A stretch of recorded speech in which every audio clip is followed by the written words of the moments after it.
Hey everyone, welcome to the Log4J retrospective. I'll just start by introducing us. Hopefully Free shows up. I can probably do my best Free impression if he doesn't make it for some reason, like maybe Zoom has decided to upgrade his entire Mac or something.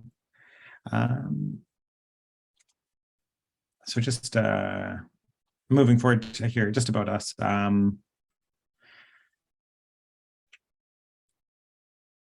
So Free Wortley, he's the founder and CEO at Lunasec, and one of the researchers who first noticed this Log4Shell and even gave it its name. He christened it Log4Shell, as good a name as any. It works.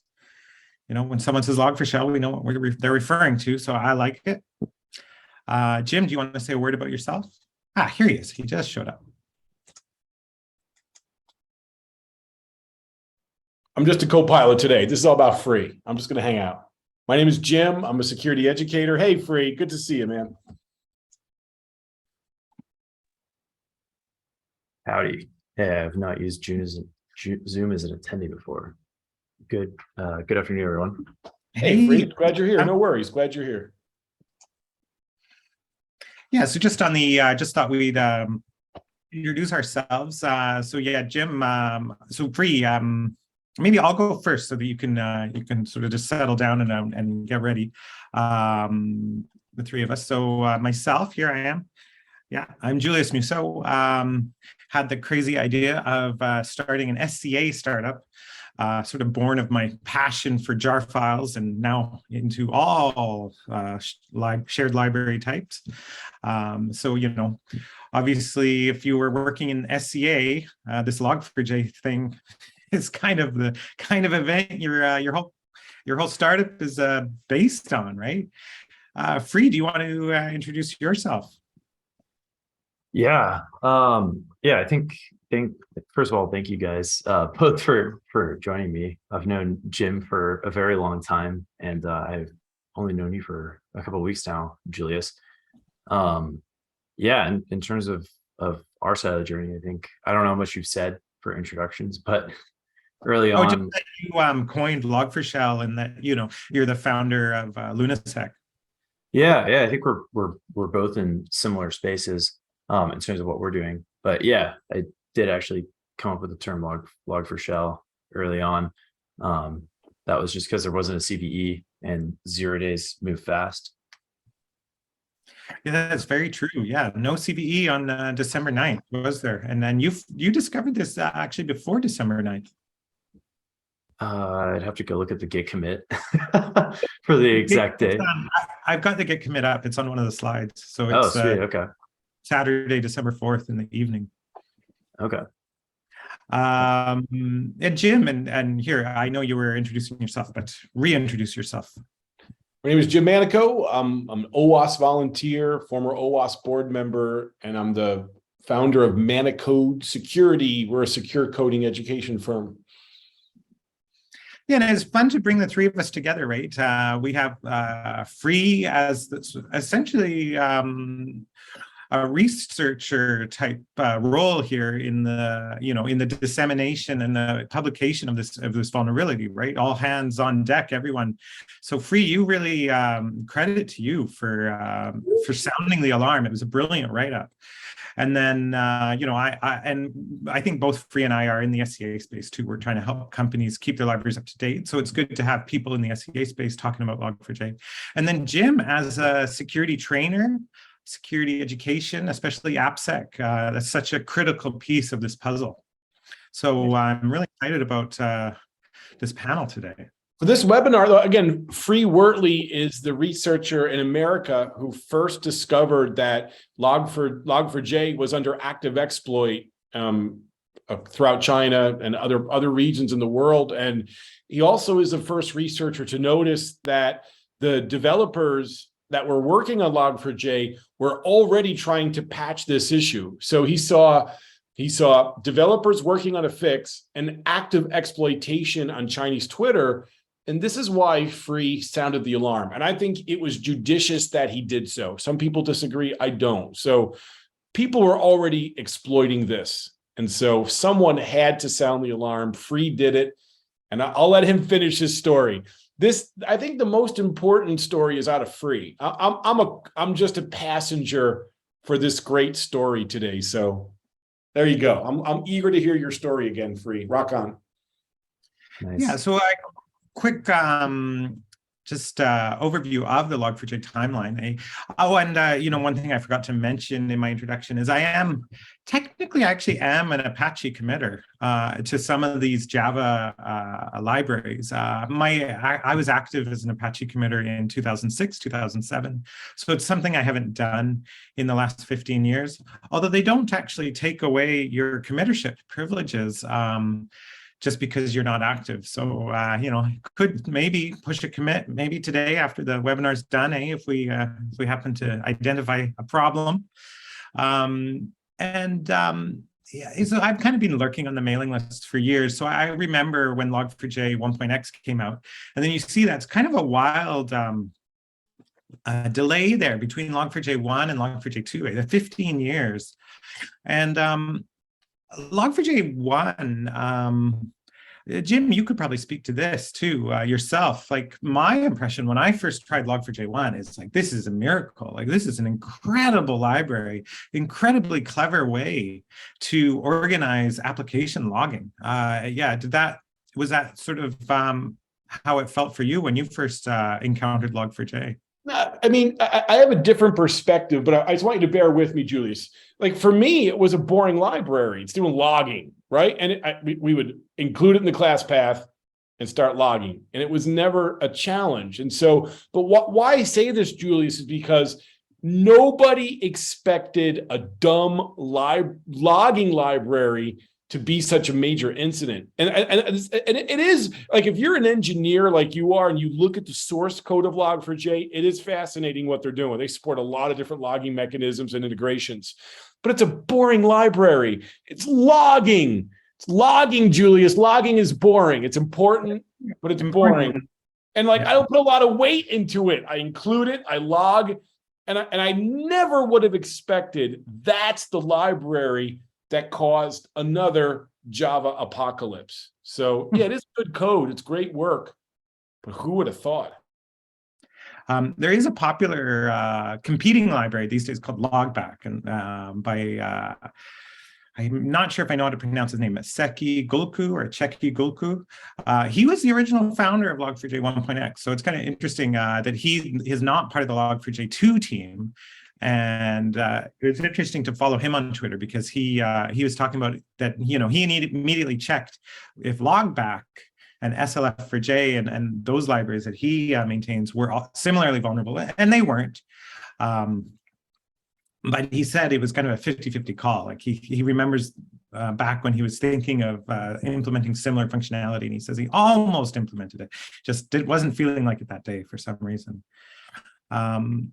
So yeah, so this is I do feel like I understand where like the root bug came from. Like I understand the rationale behind the whole JNDI thing that they implemented, because it's like at large organizations, the guys who are responsible like for uptime, generally like the SRE team, they're not the ones that are writing the application code, right? So you sort of have like the guys writing the code, the guys responsible for uptime, and since logging is usually used for like debugging, they need to be able to like change the configuration without having to redeploy the code about where logs go, especially when you're like at a high scale, like, and you have multiple clusters of logging. I think that's where the core of the JNDI stuff comes from, but allowing that to be manipulated by a third party is the sketchy part. Yeah. Very good point. Like it's sort of an edge case, right? But where, you want to, so you can push your configuration, your Log4j config into a directory, and then you're going to take advantage of that, massive resilience, that massive uptime that you get from directories without any downtime. You don't have to reboot the app. It can just look up config changes on the fly. Yeah, that makes a lot of sense.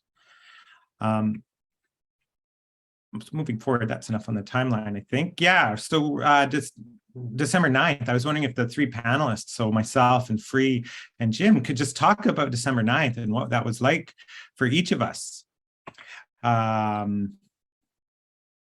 So, I mean, this meme showed up shortly after December 9th, and it was the one that there's three memes that I sort of was fond of. So this one was one of them. You know, we heard you like using logs to monitor for RCE, so we put RCEs in your logs. Yeah, it's tragic, right? Because logging is so, you know, that's part of any good AppSec program, any good cybersecurity program is, you know, you need to be logging things to even, you know, figure out what's going on in your system. Are the bad guys in there? Right? Without logging, yeah, like there's no way to find out. And then, you know, a massive RCE in the logging library. It's just awful. So Free, yeah, if you want to speak about December 9th and the week before there, what was that like for you? And I've got the commit up here for you as well. Let me start real quick, Julius. So my December 9th, 2021, I taught a 4-hour class to some of my friends. I did a tech show and tell to a Portland office friends of mine. And then at 5:30 p.m., I did aerial yoga, right? Being strapped to an aerial harness, doing yoga mid-air. And I went to sleep that night like a baby. It was like, oh, so I was working hard. I was like exercising really rigorously. I went home. Oh, hello. And then, then I got a really good night's sleep. Life is great. So my December 9th, while Free's freaking out, I'm sleeping like a baby. All right, Free, you're up. Did you, Jim, do you have any inclination at all on that Thursday evening?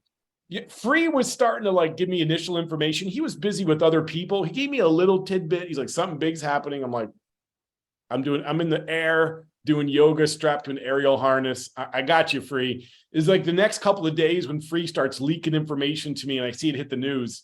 I'm like, so Free's like, one day, I think we got a problem, Jim. I'm like, yeah. The next day, it's like on the international news. I'm like, I guess he wasn't kidding. So anyways, Free's so now I'm just like the warm-up band here. Free's the main attraction. I'm out.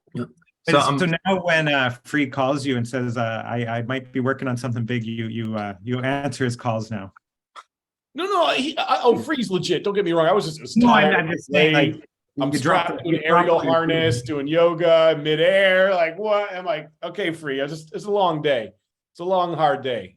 But I'm just warm-up band. Free's got the story here. Yeah, the headliner here. So, okay. So looking at this commit that you have up here. So we actually did write our blog post on December 9th. So this commit that you're looking at here did land. But the original pull request that was opened by the Log4j maintainers, I believe, was sometime in late November. And so, but that file that you have highlighted in bold there, the JNDI exploit.java, like that's more or less the researcher's proof of concept exploit from the guy in China over at the Alibaba group. And that is what clued in the attackers to start weaponizing this and exploiting it and turning it into a 0-day. And if you look at, I think it was the Cloudflare CEO, he said that they saw exploitation starting around the 1st or 2nd of December. Oh, interesting. Yeah, but it wasn't until I think the 9th when it started to really ramp up in exploitation. And ironically, it was the Minecraft community who sort of started getting bit by this first. So from my perspective on the 9th, all we were going on were some random tweets that were in Chinese and just some people who were like, hey, have you seen this sketchy thing? Had you seen this commit? No, I hadn't seen this commit prior. No. So when we were working on this initially, we were just working off of logs that happened to include the exploit. But people were really confused because they're like, hey, we have signs of, somebody got in, our blue team was alerted. Here are our logs. We think it's somewhere in Log4j, but we're not sure. That was more or less where we started on this. So it was kind of more on the incident response side instead of like the full security researcher looking at code. Like we sort of figured out that story later of like, okay, how did this 0-day start getting weaponized? And then we realized, oh, okay, the maintainers were aware of this. It was responsibly disclosed. They just patched it in public and sort of gave attackers a lead on being able to weaponize this.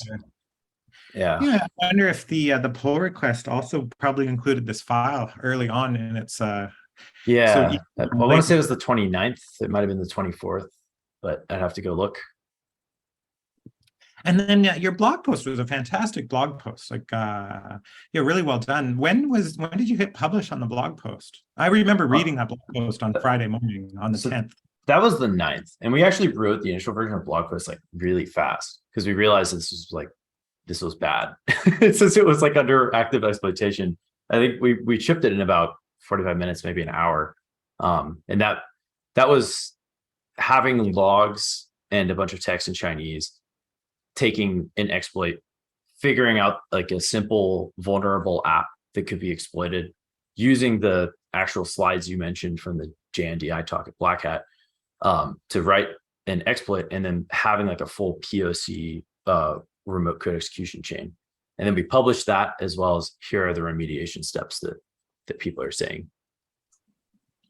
Yeah, I remember based on your blog post, I remember there was some rumblings on our internal Slack on the 9th, including like at 11 p.m. One of our developers at Merchbase messaged, guys, this looks bad, right? At 11 p.m. And I remember just before going to bed being like, huh, Dylan doesn't normally message things like that, after 6 p.m. It's kind of interesting. And then, yeah, Friday morning was just nuts. Just nuts. Seemed like it was a bad weekend for a lot of people too. People kept saying to me, they're like, oh, why'd you have to publish it on Friday? It's like, we published it on Thursday. Yeah. Sorry, it was 3 weeks before Christmas. Another beautiful, your blog post was very effective, actually, because a lot of my friends, colleagues from previous jobs and stuff, they use that blog post to quickly like confirm exploitation, not exploitation, but vulnerability in their own environment, right? So like, I recall hearing like the CISO of one company had messaged my friend, hey, he texted, my friend is driving to work, gets a text, like, say, are we vulnerable to this? And my friend within an hour had probed for vulnerability and established, yes, we are definitely vulnerable, right? And it's all thanks to your blog post. So it's very well written, very well communicated. So thank you, Free, like that, a service to the world. And I use that blog post myself. Thank you. Yeah, I mean, it was, we weren't even in the SEA space or like the vulnerability space at that time. Just the AppSec side of my brain was tingling. I was like, oh shit, I've used this library before. I know what Log4j is. Let me dust off my Java skills and figure it out. So diving back into the deck here, I'm trying to switch between the screen sharing and then removing the screen sharing, just so people can see us talking, right? Here, got the hard job today. Yeah. For me, yeah, I mean, that was a long weekend because I wanted to put together a really deep Log4j detector, right? A lot of SCA tools are based on looking at build scripts and build files and metadata and POM.XML.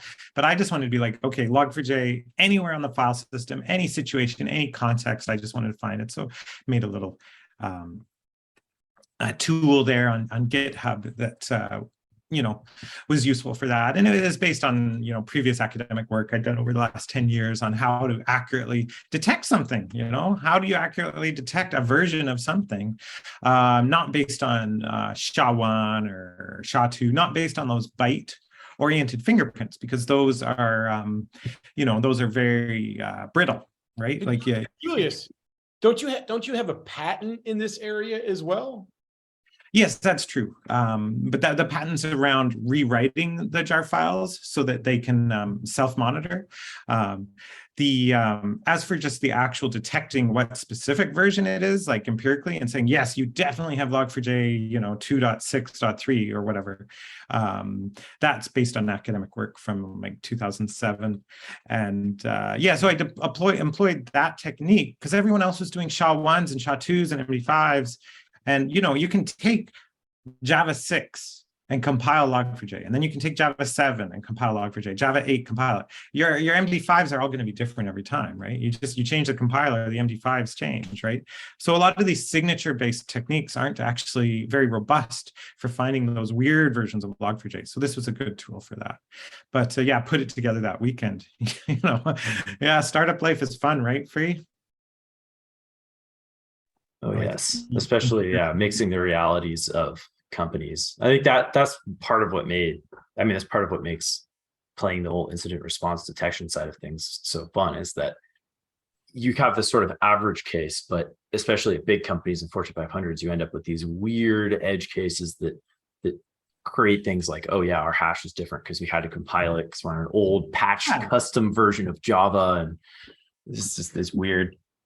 Or we have Artifactory code signing everything inside itself before we'll use it. Boom, all your hashes are different because you're code signing everything, right? Like, yeah, weird things like that. Or we only use, the version of Log4j that comes out of Ubuntu, right? Oh, well, Ubuntu will only compile with OpenJDK and is running a few patches of their own. Boom, your hashes are different. Yeah, exactly. So, the fingerprints, the MD5s, the SHA-1s, they're going to capture probably over 95% of cases. But for a bug this bad, you need to catch 100% of the cases. 95 is not going to cut it. And then this was fun. I really enjoyed this. Oh, for the subsequent week, hey, people are like, okay, we're going to block this in our WAF, right? But yeah, it turned out this feature. Hey, I'm a WAF naysayer. I like Jim Roth. WAFs are for whims, but the WAF rules that were out there were reasonable. They went through several generations. But look, for some organizations, patching was really a pain. For others, it was trivial that were more DevOps centric. But for those customers of mine that really were not in the DevOps world, minor updates of one app was a big problem. So those WAF rules, as much as I don't like WAFs, fix your damn code, Free. Come on, Free, fix your damn code. As much as I believe in that, when all I got is a WAF, I'll take it. And the rules got mature real fast. We're pretty decent. So I just want to put it out there. You got to be. Yeah. We can only trash the WAF so much. I've come around on WAFs. The WAFs are they're like a Band-Aid. Like you need a Band-Aid on the way to the hospital. Yeah, right. Like it's okay. It's okay to like wrap a little gauze. But don't be like, yeah, you're good. Go on. Go back to work. I remember seeing this meme show up around the time of people developing the regexes. Yeah, it just cracked me up. That's amazing. I feel like the regex ended up being like your whole monitor zoomed out in order to capture just the level of nesting that you could do with these payloads. And of course, this being such like a trivial exploit, like attackers were like, well, I need to like spend work doing something. So it's figuring out how to evade the WAFs. Yeah. Yeah. So Jim, we already covered what you remember. Although, yeah, one thing that's interesting that I think really plays to Jim's role here, right, is this JNDI exploit technique demonstrated Black Hat in 2015. And like part of your work, Jim, I mean, this is sort of getting the salt right from the salt mine. But this is Julius, this is such an obscure form of injection. I barely talk about it. I focus on like SQL injection, command injection. I do some XPath injection, a lot of XML customers still. I talk about what other like deserialization type attacks. JNDI, people using JNDI on untrusted data, that's a real rare problem. And so I talk about the classes of injection, but to the point of the researchers who made this problem, this is so obscure. I know Alvaro Munoz was talking about it in 2015. Who else was talking about it? Almost no one, because using JNDI on untrusted data is not something we do as developers a lot. It's just not. So look, I got 10,000 slides approximately. Yeah. Don't talk about it because it's not a big deal until you make the mistake. Then it's a really big deal. It's that bell curve, right? The 95, you're teaching for the 99% cases, right? You're not going to teach developers to be security engineers. No one can teach every single application security topic. It's not unless you give me like a couple years as a real college course, but it's a huge topic. We cover the class of injection. Like you take a string-based command, you add untrusted data to it, you're gonna have injection. JNDI is kind of like that. I'm sending untrusted data into a sensitive function, basically. And so this is in class straight up JNDI injection type of vulnerability. It's kind of how I personally classify it. I'm open to suggestions, but it's so obscure. Yeah, it feels like an injection attack. It's like it's like when you do like you open a sub process and you pass some like bash commands into a shell. It's like that, but with a little bit more steps involved. Because you have an LDAP server, and well, I guess for JNDI you have to compile it and do a bunch of Java magic. And I add to my course material as customers demand it, right? And so I have a good core. Customers say, hey, can you teach this? I make some slides on it. I've been around the block. No one's asked about this ever. Yeah. Nor has it showed up as a top issue. So I think that's interesting for what it's worth. Suppose the Log4j team though had like hired you in 2014 or early 2015 or even 2016. Yeah, let's say they hired you in 2016. Okay. To do some training with them. It's a small team, right? They only have like 3 or 4 core developers. To do training or to do assessment? Yeah. And that's a very good distinction. Yeah, this exactly. is important because if a team is building a library and that's what they're worried about, I don't want to do generic web security training with them. I don't, because they have a very specific domain. What I would use my time with that team to do is analyze their testing. That's it. Because if they were running like significant Java static analysis every day, they would have caught this. JNDI is a standard static analysis test. We've known it for years. So what I would do if it was a general web security, web development or API development team, yeah, we do training. But every once in a while, I get calls from library developers, and Log4j is really a narrow thing to be building. Generic web security training only helps them so much. So I would do the opposite. I'd look at, especially for these library teams, I look at how they're doing security testing. You know what the answer usually is? They're not doing it. So what I would have done is gotten like SEMGREP, Fortify, check marks. I would have done 2 things: get static analysis rolling, and I would have hired like a good pen tester who can handle low-level Java stuff and had them do an assessment right away. And without spending that much money, we get some initial deep assessment rolling because, again, when I'm looking at an organization with legacy security problems, we want testing first to even understand what the problem is, along with training. You know, training is a real early activity. Testing is typically a later activity. But I'd usually ramp those 2 things up. I usually ramp up testing before training if they don't have it. What I found out is almost everyone who hires me to do training already has a testing program, which makes my world very jaded, because that's not the norm. That's not reality. Most of these Apache projects, they're not using elaborate security testing tools. And that's not just a little gap. That's a big ass gap, Julius. Giant gap. So I'd ramp that up first. How about this though? Suppose they had hired you, and suppose you said, "Well, guys, got to look at your tooling. We got to get some security testing happening. We got to get check marks. We got to get SEMGREP. And then I think you guys need to do an assessment. You should probably do an assessment annually, but let's do like a really focused pen test code audit, secure code audit." How much would that roughly cost for them? Like, it's 3 developers. It's like probably in the range, like it's actually a fairly large library. It's really grown. Yeah. It's north of 100. It's a gajillion lines of code for sure. Yeah, it's definitely north of 100,000, I'm pretty sure. How much do you think that would cost? Training a dedicated library team on general web and API security would only be so effective, Julius, to your point. Sure. That's a really narrow band of development they're working on.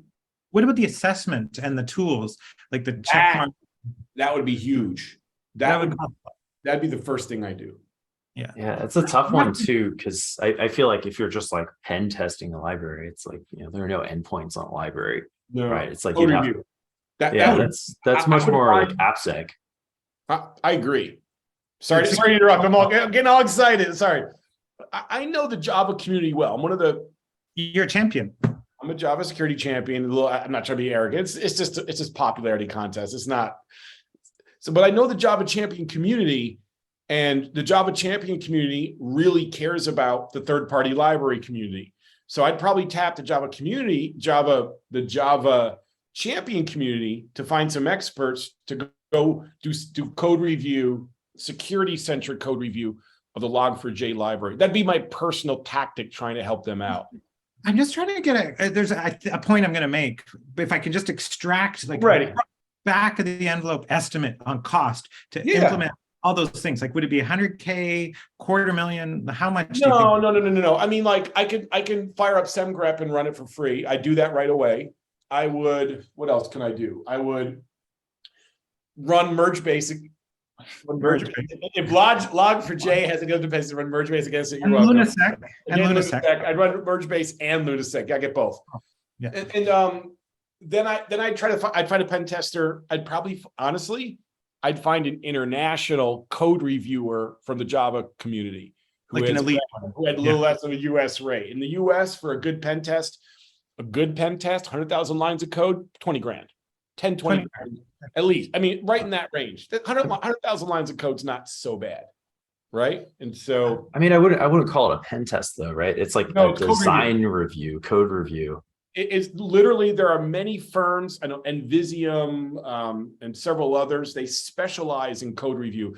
Like all the old AppSec security community from the Jeff Williams, Dave Worker, they're some of the greatest code reviewers I've met, right? So there is a whole community of developer-centric AppSec people who focus on code review. They tend to be some of the better AppSec people. It's not easy to read complicated code. That, because of the nature of Log4j, that's where I would go first, Julius. Well, so let's round that up to 50K American. Round it up, baby. And so we think 50K probably would have caught this, would have prevented it. How much do you think this bug cost the world? Oh, $1 billion zillion, and then it's another billion. Yeah, billion zillion, exactly. I saw this report from the what are they called? I just emailed it to you guys too. I just can't remember what they're called.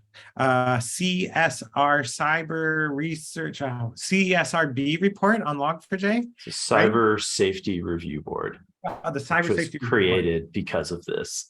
Because of Log4j. Yeah, and their inaugural report in July, so it was just released a month ago, less than a month ago.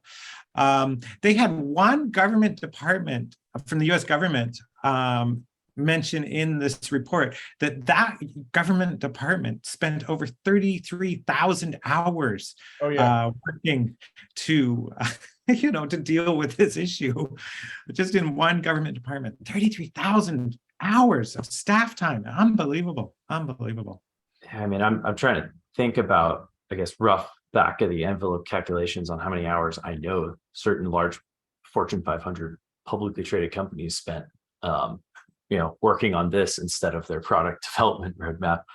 Let me do the math.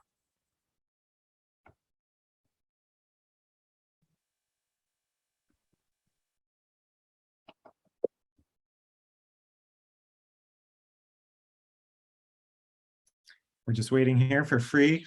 Yeah, so if I had to guess, I'd say I know of at least one publicly traded company that spent around 150,000, maybe up to 200,000 hours of engineering time working on this.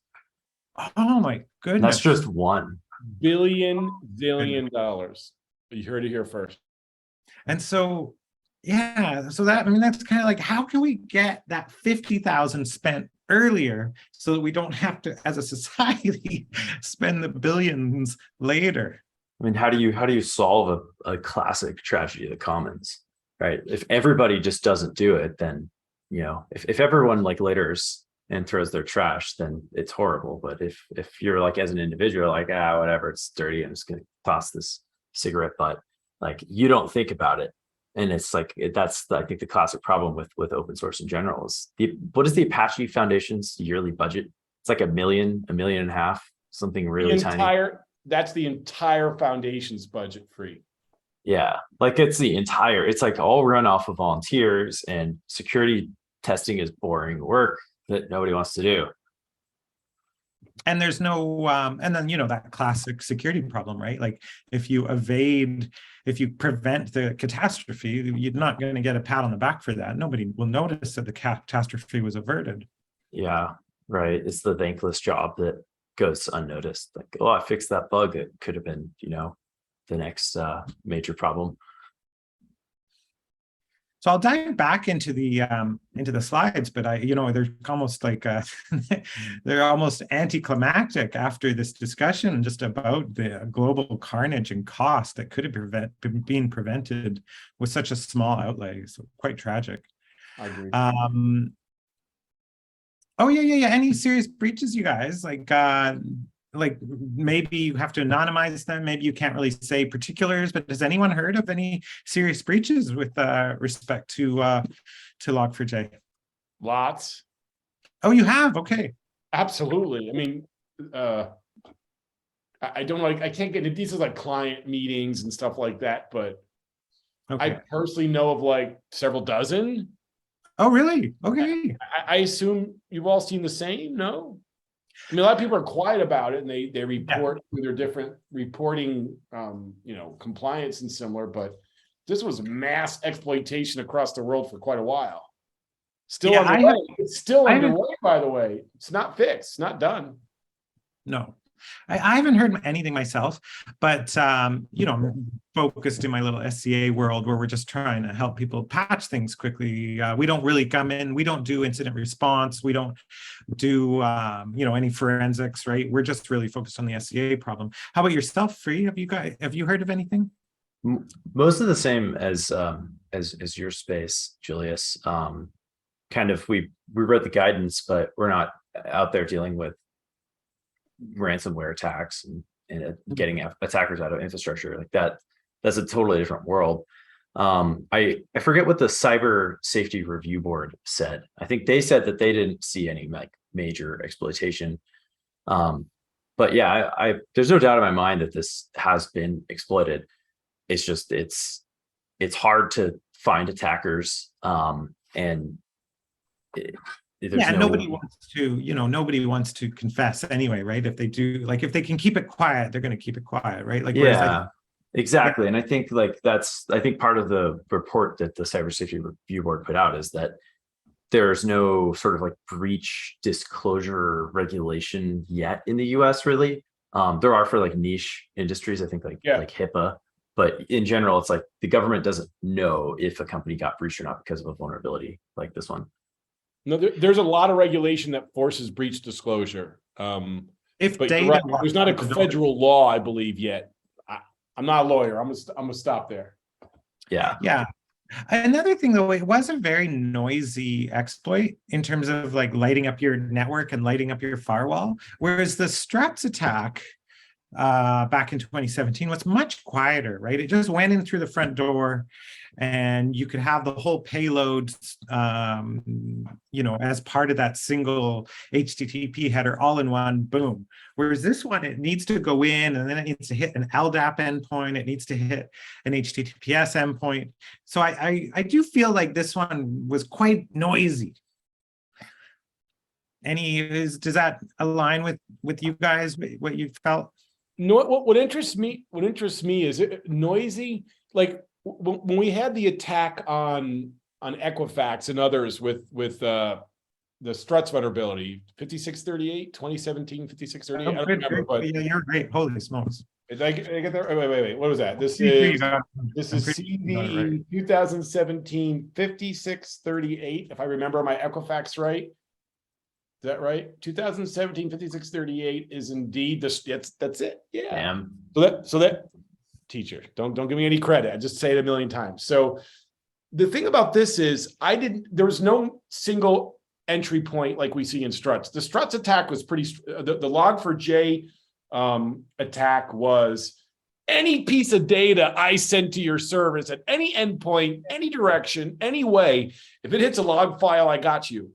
But with Equifax and the 5638 Struts problem, it was a very specific attack.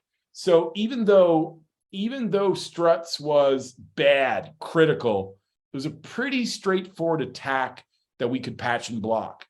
Log4j was like, again, any piece of data that I can get into your system that logged, it could be a path fragment, a URL parameter, a header, anything that hits a log turns to exploitation. And I think that's what made it so interesting, because the attacks came in from so many different directions and so much input hits the log file it was that massive attack surface that really interested me. The Strut's attack surface was very narrow. This is broad and wide open. That's a very good point. Yeah. Yeah. So on the one hand, way more attack surface, still very noisy, especially if the attacker doesn't clean it all up. So, because I mean, you could, as an attacker, have it just reach out to the LDAP and the HTTP all on one port. Let's use NTP port. Let's use a network time protocol. It could all be done on one port. Maybe sophisticated hackers would do that. But the initial like Minecraft proof of concept exploits were hitting LDAP on 389, and they were hitting HTTPS on 443, right? So very noisy, your IDS is just going to go nuts. But definitely, a sophisticated attacker could easily remedy that and do a cleaner exploit that doesn't light up so bad. I think there's also a part of this, which is this was such an easy exploit, and it's almost like a meme status, right? If you walk up to anyone, they know what Log4Shell is. I feel like that maybe was not the case with the Struts vulnerability. Like, I only found out about it after the Equifax thing happened. But everyone I know, even people in the outside of the Java ecosystem, know about this vulnerability, Log4Shell, because of how bad it is. And so I think maybe that's part of the reason why this got patched, is because it was sufficiently bad that execs at companies were like, all right, derail the product, we're going to go patch, as opposed to the case of Equifax, where they were aware of this vulnerability, or I've heard some reports that they weren't actually aware, that they'd forked Struts internally and that's why they couldn't find it. But just in general, it's like they were not going and doing a deep dive into their infrastructure to see, hey, are we vulnerable to this? Because it wasn't actively being exploited. It was below the radar of the execs, so it wasn't really looked at. I can see that. Yeah. I mean, definitely the Struts one was huge. Definitely it was like on the a 9 on the Richter scale, and this one maybe was like a 9.2. On the Richter scale. I call this a Fukushima class event in terms of vulnerabilities, is what I meant. Yeah, 10 on the CVSS scale, exactly. So yeah, Struts was huge, and you know the big ones, because the big ones you learn about on Twitter, whereas the quieter ones you don't learn about on Twitter first, right? And then you made a very such a valuable contribution to getting the knowledge out in the world. And maybe the fact that it was unpatched there in the wild for a few days, and that the fact that on the December 4th the commit had already landed, I wonder if that almost ramped up its its profile a little bit. It almost sprayed a little bit of gasoline on this. Although I think this one would have been huge regardless, even if the disclosure had been a little cleaner. Yeah. On that note, so we were talking about advice for for the various stakeholders here. So advice for library developers. Next we'll go through the other 4 groups. So for the Log4j team themselves, I mean, obviously from your work, Free, it's obvious, just be a little more careful when preparing the fix, right? Yeah. As you're mentioning, the pull request even gave it away earlier. I believe both Google and GitHub have documents about how to do this. GitHub has a feature that allows you to basically open GitHub issues and pull requests and go through it without making it public, even for public libraries, because they don't want to create a 0-day while you're bike shedding about how to best fix it. Okay, so GitHub actually has a capability here to make the PRs and the issues private, even though you're running on a public repo. Okay, that's worth looking into. Yeah, I wasn't aware. I wrote some stuff about this on our blog, but you can Google around for it. Google and GitHub have vulnerability patching. If you've got a quick link, why don't throw that link into the chat and just send it to everyone here on the webinar? Sure. Yeah, on do that for the Lunasec blog. So I'll just hold up a moment while I wait for you to hit our chat with that link. You can keep going. I'll get it in a second. It'll take me a moment. And then the other advice this is just me being silly, was maybe if the Log4j team attended Black Hat in 2015, they would have been like, wait a second. But we kind of already talked about this, right? Like, they need to be getting regular security audits happening, even though they're expensive, and even though you're an open source library, you're the open source library that's in everything. And so there needs to be a way to make this knowledge transfer happen, right? Like we need to get this black hat knowledge from 2015. It needs to make it to the Log4j team somehow. And I think, Jim, I think you're right that some sort of expensive for a free open source project, but some sort of security audit, secure code audit needs to be happening regularly with libraries that are this highly, like have just proliferated out in the world, right? Like they're just so ubiquitous and just so used everywhere. And so they've become critical infrastructure. So they need that. Any further comments? If there's a way to somehow route, a percentage of the value extracted from these open source libraries by like Fortune 500 companies, if there's a way to even capture like 1,000th of that and funnel it back to these projects, none of these vulnerabilities would be happening at the scale they are. Yeah, absolutely. Yeah, if every Fortune 500 company donated, $1,000 a year for every library that they use, right? Boom, problem solved. That's 500,000 American right there for all of these libraries. And Fortune 500s can probably afford $1,000 a year per library they're using. Yeah, I mean, there's a lot of developer time that goes into these, and they're not paying for any of that. But that's also why open source rules the world. It's just also the tragedy of the commons. No friction. Yeah, it has no friction. Anyone can bring it in, right? Yeah. Any advice for consumers of libraries, otherwise known as programmers? Me from the SCA point of view, is like, yeah, you got to keep your libraries up to date, keep them patched. I mean, in the case of Log4j, maybe keep tabs on your tooling, like how quickly was your team able to, one, become aware of the patch, right? How quickly were you then able to apply the patch? And then, are you even aware of what libraries you're using? And so SBOM is pretty big in this space for helping teams become more aware of what libraries they're using. I think one of the biggest problems that I saw at Uber, I don't know when my NDA expires, but one of the biggest problems that we saw there is you can quickly patch a code base, but is there an engineer that knows how to deploy it? And I think this is really where I saw the Fortune 500 companies that I talked to get the most sort of losing the most time is they weren't like deployment readiness. They weren't ready. They weren't able to do that. Like, you patch it, you have the pull request. Now what? Like, now the code is safe.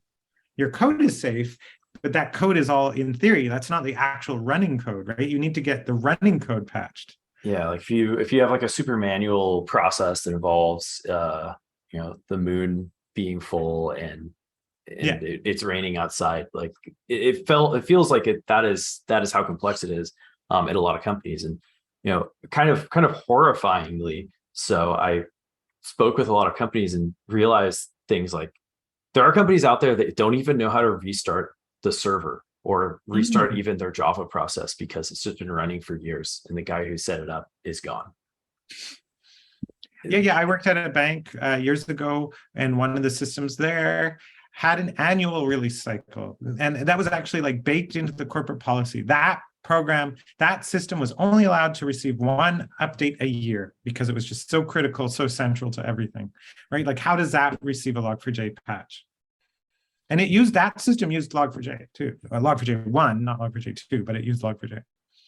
Well, that's also vulnerable to another RCE, which is the reason why it's called Log4Shell. Because if you Google Log4j RCE, people are like, "Oh, we're good. We're on V2." It's like, no, it's wrong. No, it's wrong. Both versions. That is horrifying that there's a 1 year release cycle, though. I don't know what you do about that. Like, do you patch in memory? Like, oh yeah, there was the in-memory patching that some people were deploying. Yeah, I saw that. Yeah, it's crazy. So yeah, advice for library consumers. I would say, yeah, try to work on those 3 stages, right? Know the libraries you have, figure out a way to get the CVEs and get the patch awareness accelerated, right? Like, like if you're using an SCA tool, maybe like how long did it take that tool to become aware of the Log4j CVE too? That's an interesting metric. It's And about then 2 weeks for Rapid 7, which right? is kind of Like, crazy. yeah. Yeah, we at MergeSpace, we had it by the Friday. It was in our vuln feed. So the day the CVE dropped and the day Log4j had the version out, we had that information out to our customers. It's amazing.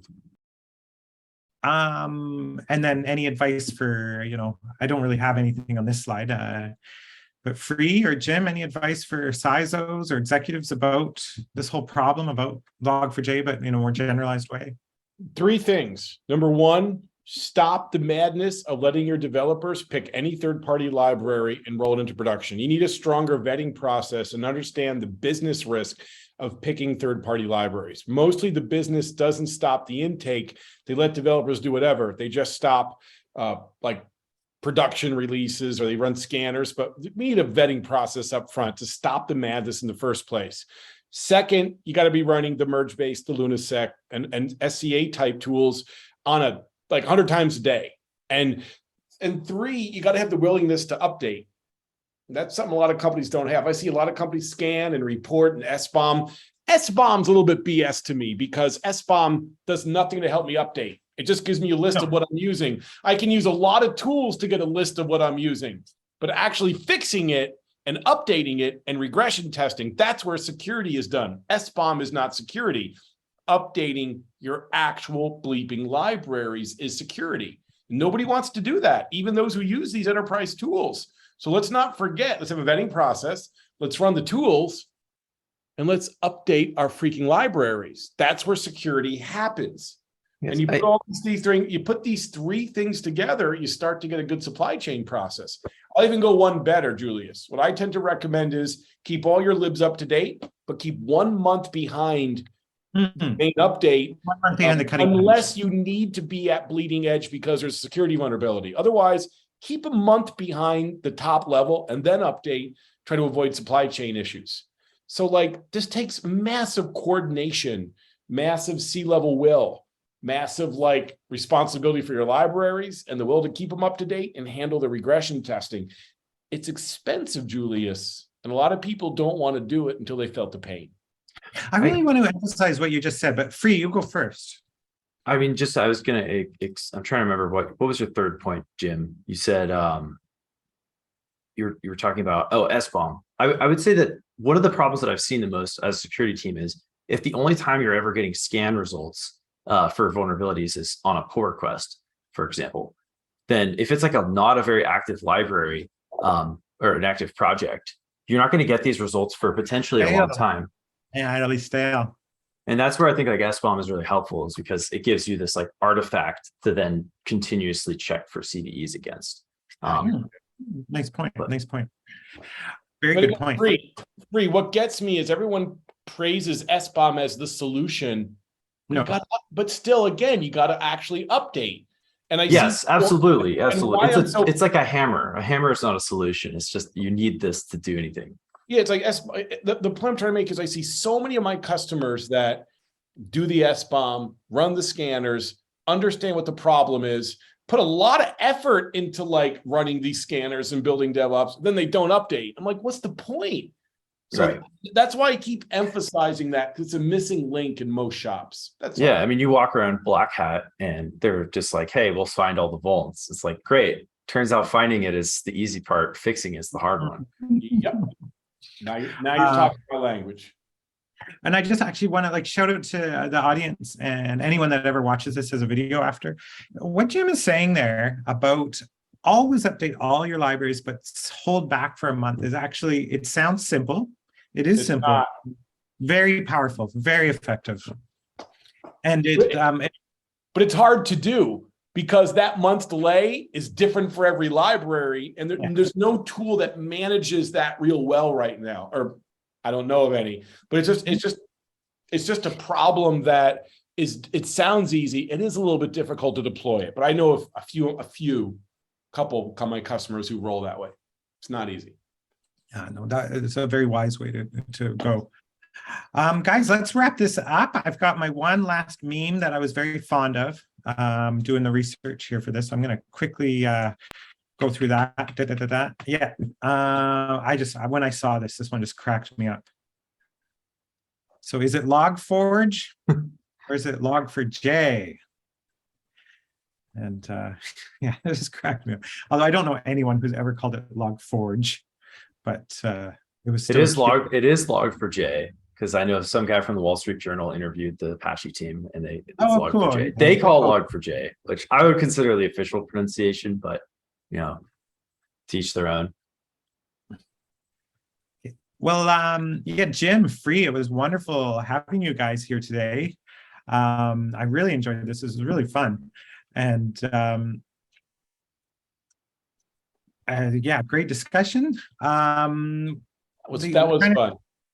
We're trying to do these webinars monthly. Next one is I'm talking with John Speed Myers from ChainGuard, and just talking about the whole software supply chain, like holistically, all the different parts, like the Docker images and the jar files and the DLLs and plugins and all those different moving parts that constitute our software. And we're just going to be talking about how you can tackle the different parts of that right now with the different tooling, the different companies working on the different parts of the global software supply chain. So really looking forward to that as well. But this was amazing, Jim. Awesome.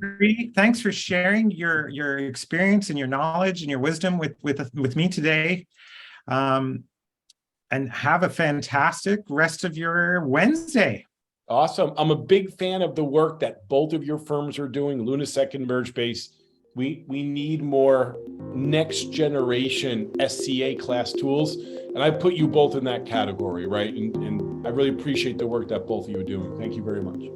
Thank you. Thank you for having me, Julius. And it's good to talk to you, Jim. Good to see you, Free. Have a good day, everyone. Take care. Bye, Thanks everyone. for coming.